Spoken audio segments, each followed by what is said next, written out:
Hello दोस्तों, आपका स्वागत है मेरे चैनल ज्ञान रथ पे। मैं आज आपको क्लास 6 की जो कुछ नॉर्मली वर्ड्स जो एग्ज़ाम में पूछ दिए जाते हैं, तो वो सभी जब की बातों की चर्चा हम इस वीडियो में करेंगे। जैसे कि कुछ वर्ड हिंदी में अगर एग्ज़ाम में आपको पेपर में कुछ अवसाधन मिल जाए, निष्पावन मिल जाए, जो हमें समझ में नहीं आती है, तो वो वर्ड का मतलब अगर हम जानेंगे तो हमें क्वेश्चन बनाने में आसानी होगी।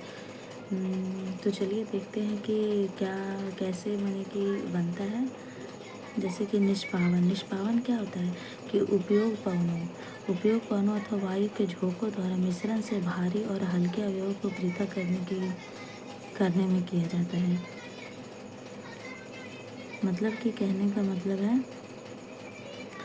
कि जैसे कि गांव में पहले आप देखते होंगे कि जब धान को अलग किया जाता था, जैसे कि कोई बड़ा धान में कोई बड़ा लकड़ी को बड़ा कंकड़ पड़ जाए या बड़ा सूखा लकड़ी पड़ जाए, तो उसको अलग करने के लिए थोड़ा सा ऊंचाई पे जाके वो धान को या फिर वैसे गिराया जाता था, तो जो हल्का चीज़ है वो उड़ के चला जाता था, जो भारी चीज़ है वो एक जगह पे जमा हो जाता था।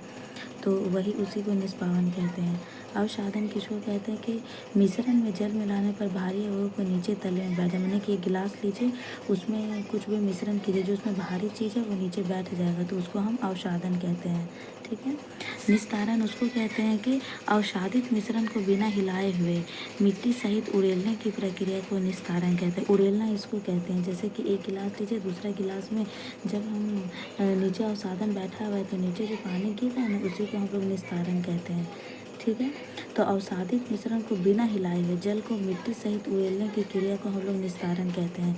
तेल और जल को पृथक करना। जैसे कि तेल और जल को पृथक करना आसान नहीं है, लेकिन अगर हम एक गिलास को जब दूसरे गिलास में उड़ेलते हैं तो जो तेल है बाहर आ जाता है और पानी का वैसा ही रहता है।